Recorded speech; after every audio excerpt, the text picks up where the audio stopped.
Hello and welcome to Kitchen Table Creativity. I'm Donna Leffler, and today we're going to paint this really fun strawberry plant. It's the beginning of summer, and I think strawberries are like the perfect thing to paint for this time of year.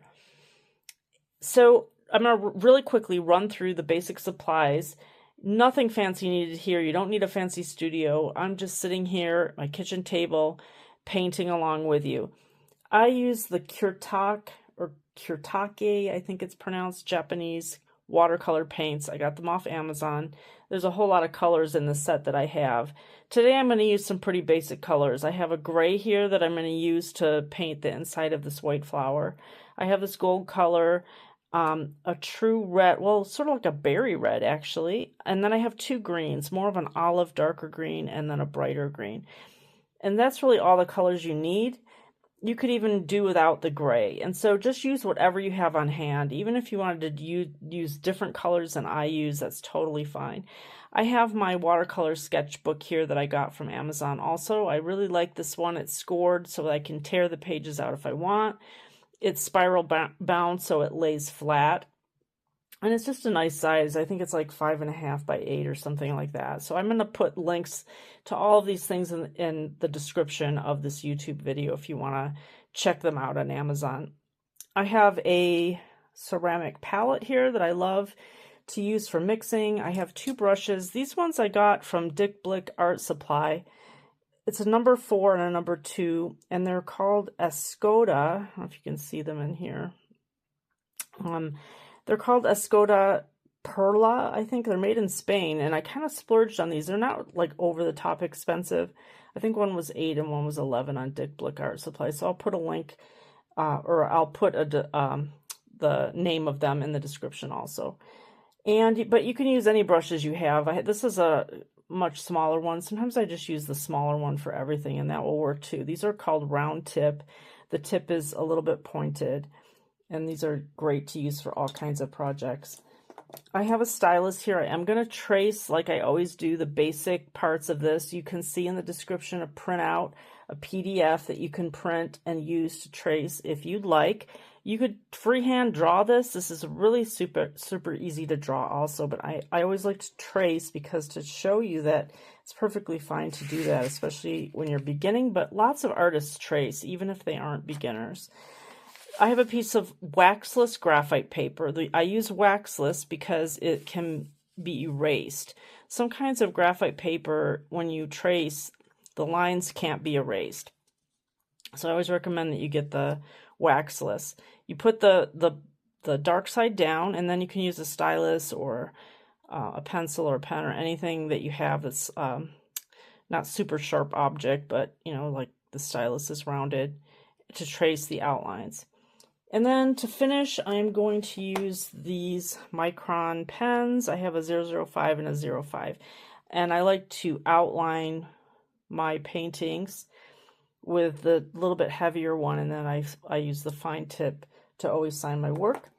I have 3 jars of water. I like to have a lot of water just here and ready so that I can easily rinse my brushes and make sure they're really clean in between colors. I have a scrap piece of watercolor paper here that I can test my colors on if I want to. And then I recommend you have a rag or a paper towel or something just to blot your brush. So I'm going to go ahead and trace my design now, and I will be right back.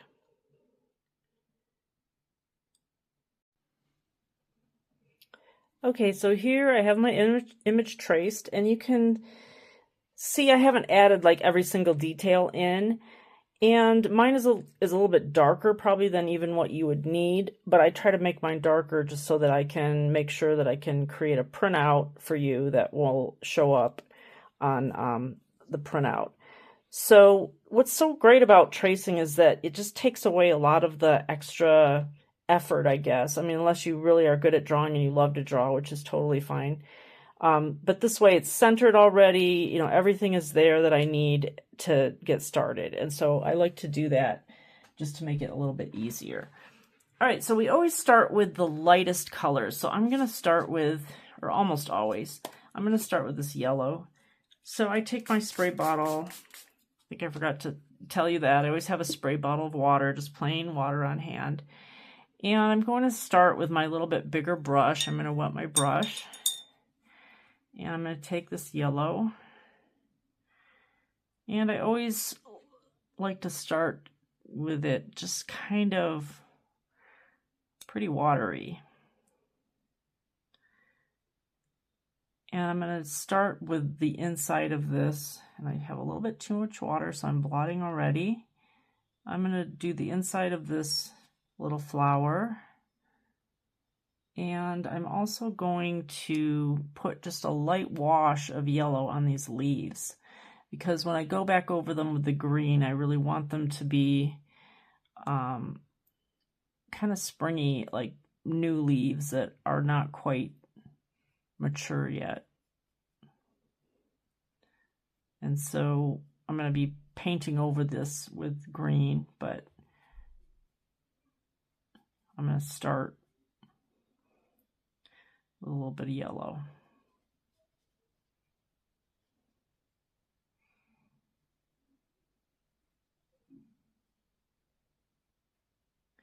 And I'm going to leave this one so it's darker. And sometimes it's good to just do stuff for, you know, it's a little bit different here and there for contrast. I think this little bud I am gonna add some yellow. Okay, rinsing my brush really well. And I'm just gonna grab a little bit of this gray, so I'm not even gonna bother really wetting it ahead of time because I just need a little bit. And the gray, I'm gonna water way down. I'm gonna leave this little white flower pretty much white the way it is everywhere. And I'm just gonna add just a very small touch of gray here.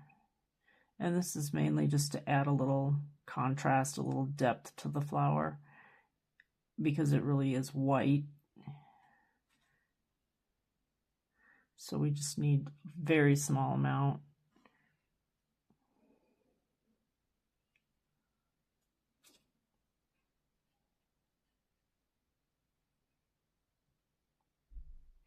And this is so light you can probably barely see it, but that's totally fine. Okay, so next we're already going to move right on to the greens.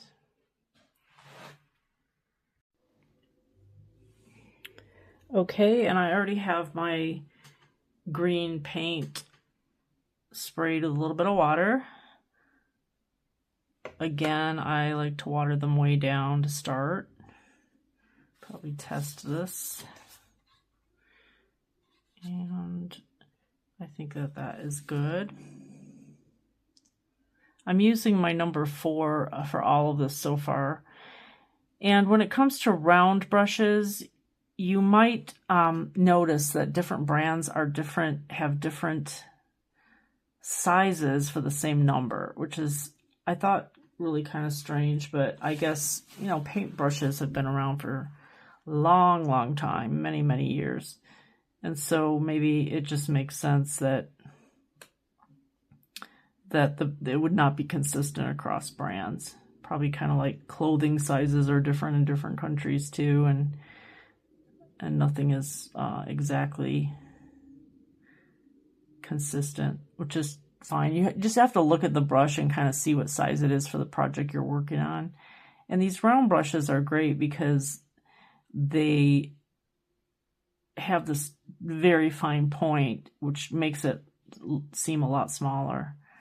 All right, so what I'm doing now is I'm just kind of adding this darker green around the edges and pulling it inward. And kind of hoping a little bit of this yellow will continue to show through. Add a little more water. Because I want this to be kind of sort of not variegated, but just a variation of different greens within the same leaf.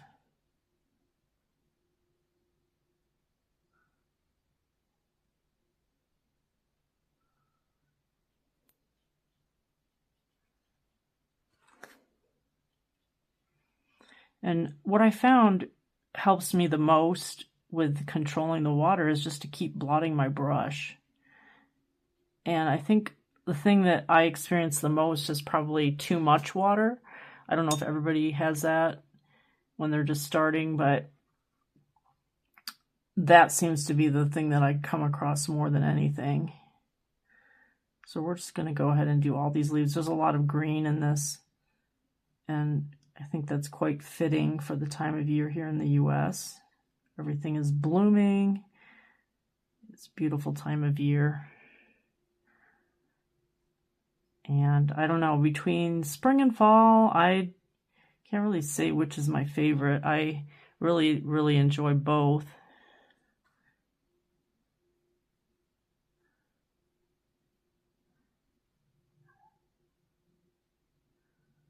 And I like the summer too.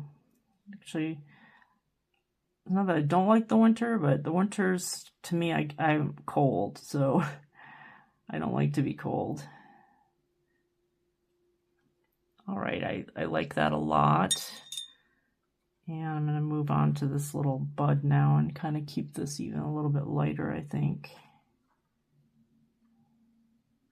And by controlling the amount of water also, you can make, like this is the same green, it looks lighter over this yellow on the small bud because I used more water to thin it out. And if you feel like it's too dark, you can usually continue to lift off some of the green. Like I'll show you if I have this and I want it less green, I'm blotting my brush, drying it, and see how I can just lift some right off because it's still wet. And then this other leaf, I was going to try to make this a little bit darker.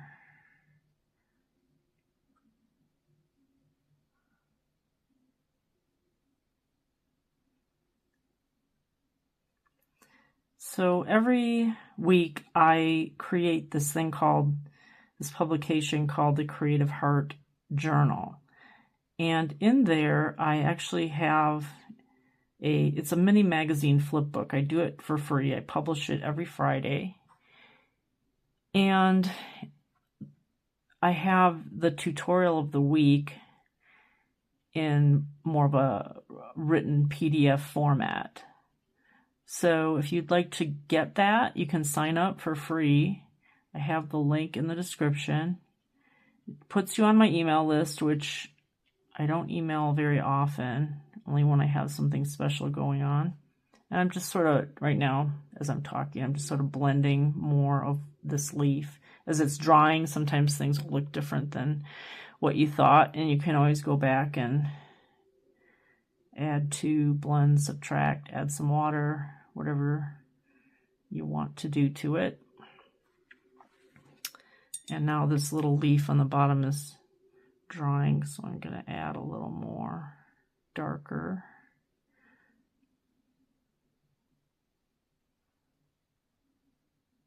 So if you'd like to get that, you can sign up, totally free. And I have like little stories in there, a blog that I write, some creative tips, some inspiration type stuff. It appeals to creative women.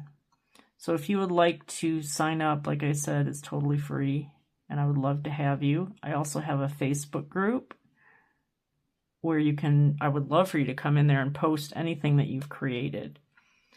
Okay, so now I'm going to, well, actually, you know what? I have one more little part here, which is the top of the strawberry. Two little things, actually. This one. And I'm gonna be adding that darker olive green over some of this too, so it's gonna have even more texture. And then the top of this is like a little strawberry just budding.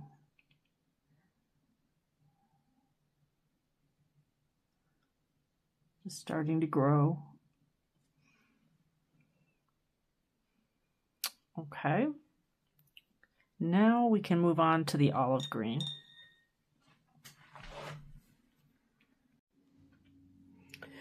Okay, so now I have this a little bit darker, actually it's quite a bit darker green. And I'm going to switch now to my smaller brush. This is a number 2.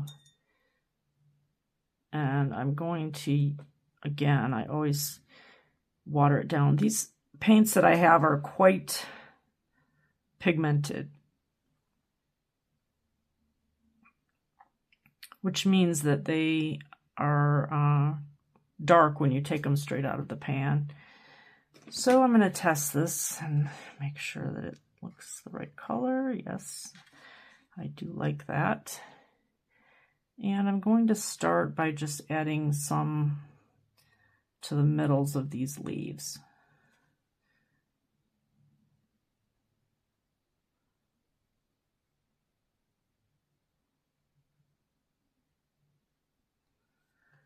And because I don't want it to, I kind of want it to blend in, I'm just going to rinse my brush and add a little bit of more water to blend it.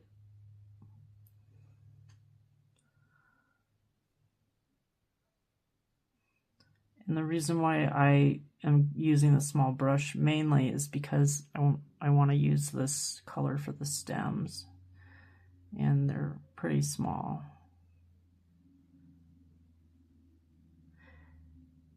So today, I've been actually thinking a lot about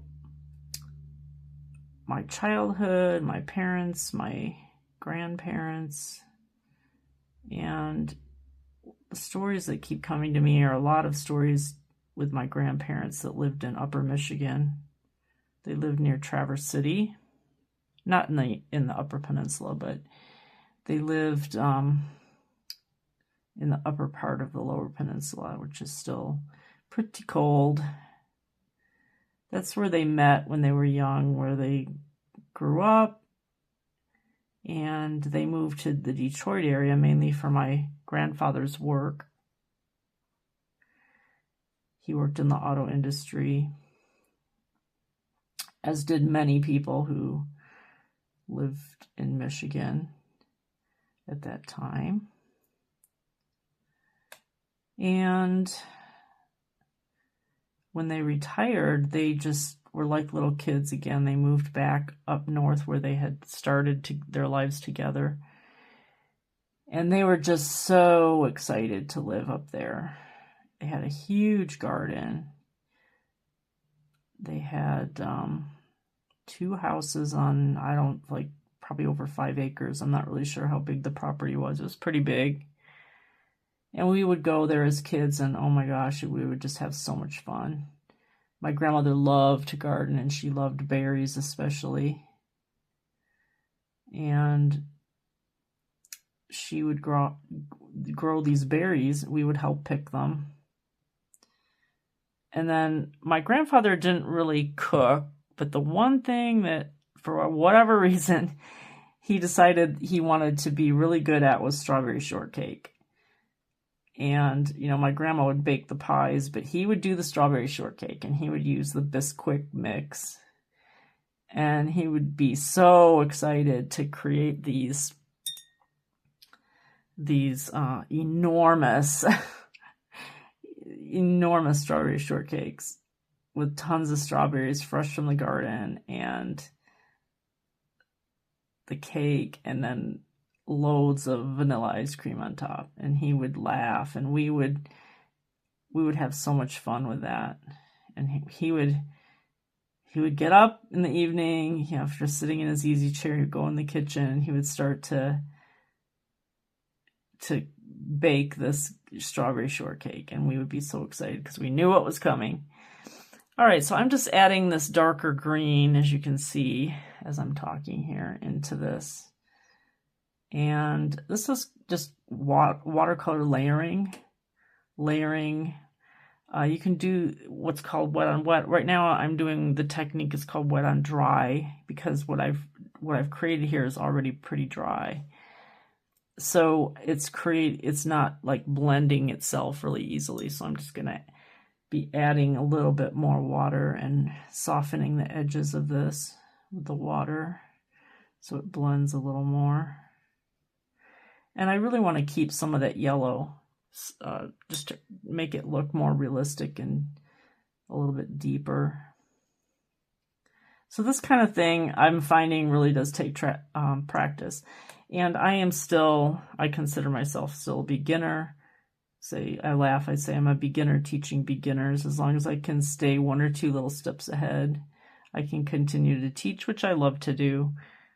I homeschooled my kids, and that was really the first experience I had with education and teaching.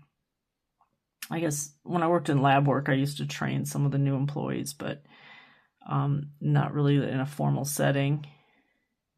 And homeschooling is definitely not a formal setting, but I really enjoyed it. I also taught scrapbooking during that time. And the reason why I want to teach watercolor is because I've just had so much enjoyment and fun with my watercolor painting that I would love for everybody to have that kind of experience. Now, don't worry if you go out of the lines a little bit, because I go back and I add accents and outlines with a black fine tip pen, and that's kind of my signature look and style because I really like the way it comes out. If you don't want to do that, that's fine too. You can just leave it. But I find, especially when you're beginning, it just makes things a lot easier if you don't have to worry about like staying perfectly in the lines and having the pencil lines so they don't show and whatever else you might be thinking. Those are the kinds of things that I thought. So this is kind of in honor, I guess, of my grandparents and how the gardening was such a big thing with them. And this year, I've done a few little vegetable gardens. I think I tried to grow strawberries one time, and the birds just ate all the berries. And I haven't had a whole lot of luck with gardening so far, but this year I'm ready. I have plants ready. I'm just waiting for my drip stuff to come in, drip system. I have planter boxes this time above ground, and I'm going to plant my vegetable plants in there. I don't have any berries. I thought about it, and then I thought, I think I'm just going to keep it really simple to start. I'm not gonna, I don't know if berries are hard to grow. Probably not. I live in Idaho, and people say it's really easy to grow stuff here. So we'll see. And I'm sure I will be reporting back. Probably be inspired to paint some other vegetables towards the summer months as they roll in. So now at this point, I can keep messing around with this, but I think I'm gonna just say this is okay. I like the way this has turned out. So then the last thing now is to paint the strawberry.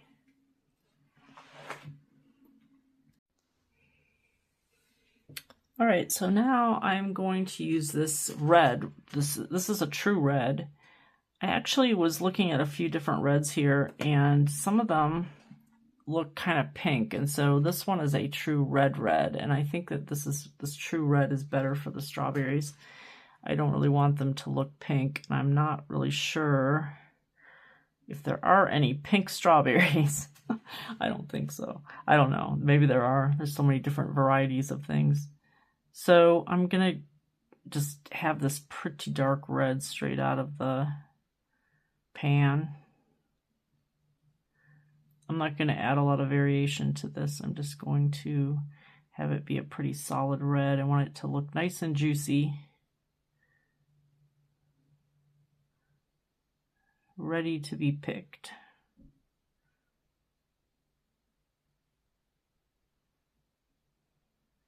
So I'm going to be planting my garden, and mostly I'm doing it because I want my grandchildren to be a part of it. I have such great memories of my grandparents and their garden.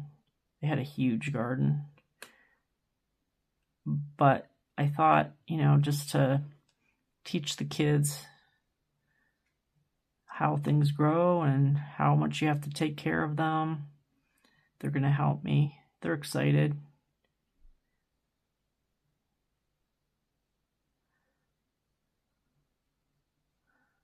Okay, so that one looks pretty good. And I just want to say too that as you're painting, it's really a good idea to rinse your brush in between the colors really, really well so that you don't have any carryover into your paints.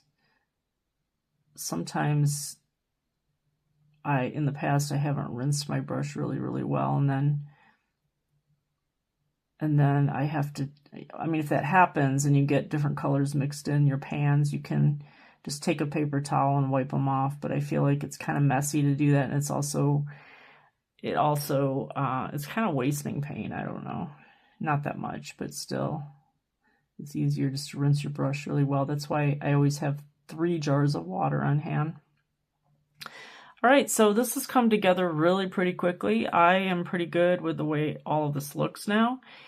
So I'm going to make sure that it's really super dry, and then I'm going to go in with my black fine tip pen and do some outlining.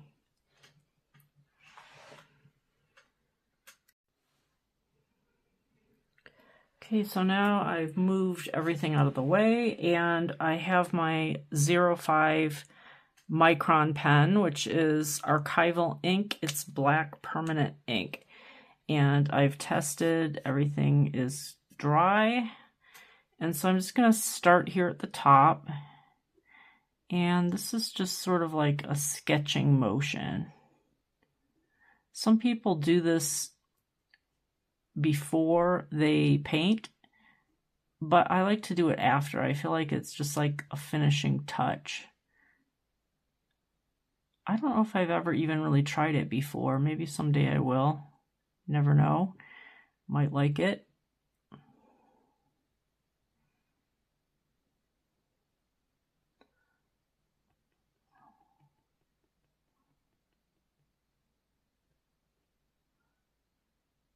And I'm just going to add some detail work also, like these little dots.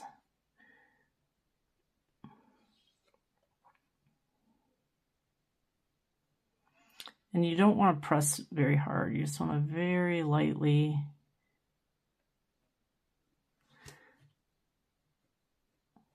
draw in these lines, because you don't want it to be like a really harsh, heavy black line, unless that's the look you're trying to get.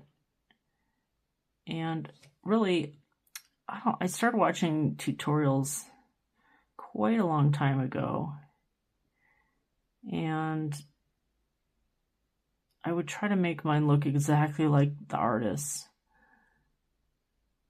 And I actually got quite good at copying and making it so that it was exactly or very similar to the artists. But over the years, I've started to realize that that's not necessarily the best way to do art. I love it when people just use their own creativity and they just try something different. They do something way different, and it's inspiring. I mean, it's fine to copy, especially when you're just starting, you know, it gives you confidence. But as you blossom, you start to create different things. I really encourage you to just try some different stuff. Try some different ways, different colors, different sizes.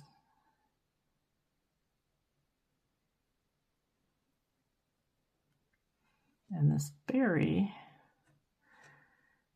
has a lot of little seeds.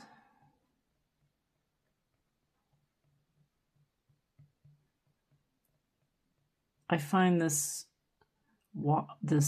watercolor sketching, it's called, when you use the black pen, I find it really quite relaxing and fun.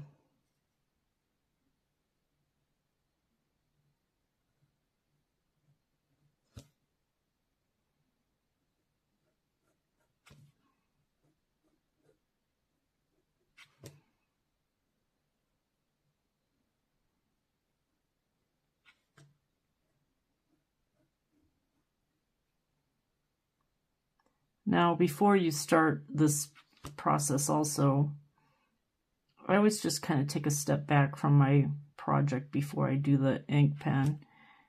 And I just try to see if there's anywhere I might want to add something more color, blend something more. And you can kind of do it after you do the pen too, but I just find it easier to do all of that before I dive into this.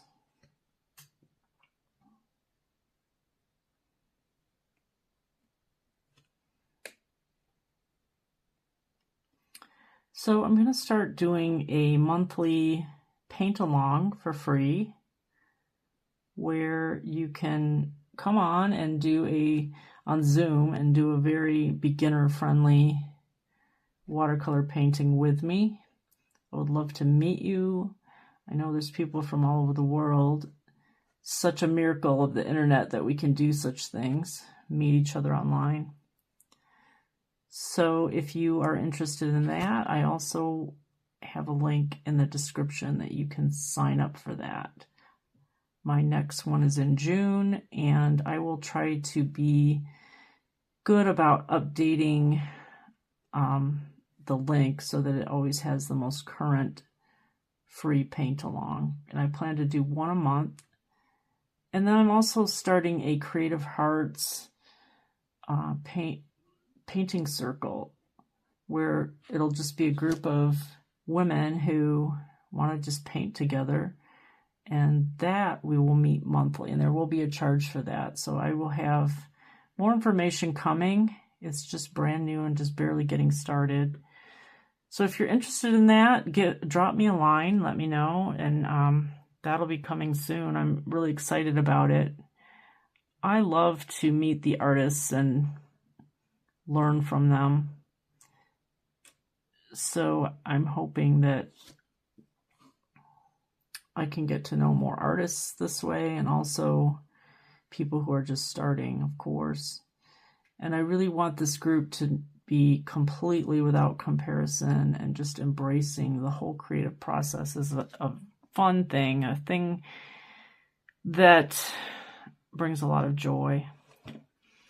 All right, so I am done with the outlining and pretty happy with the way this turned out. I always say to sign your work, I use a 005 permanent micron pen, and almost always I end up signing here on the right hand side, and I just put my initials very lightly. And you can maybe have a mark. Some people like to hand write their name, but I always say, and sign your work and date it so that you can keep track, if anything, of your own progress. So what are some ways that you might use this drawing? I might frame it, put it on my counter. I had got some really inexpensive little paper frames in different colors from Amazon. I really love those. I love to tear this out, cut it so that it fits in that frame, and then just display it in my home or give it as a gift to someone. Sometimes something like this can just really make someone's day, and especially because they know that you hand painted it and made it for them. Really, really special. So yeah, I think especially as spring and summer is here, it's just a really fun way to celebrate. Thank you so much for painting with me today. I hope that you enjoyed this project, and let's stay in touch. I would love to meet you online.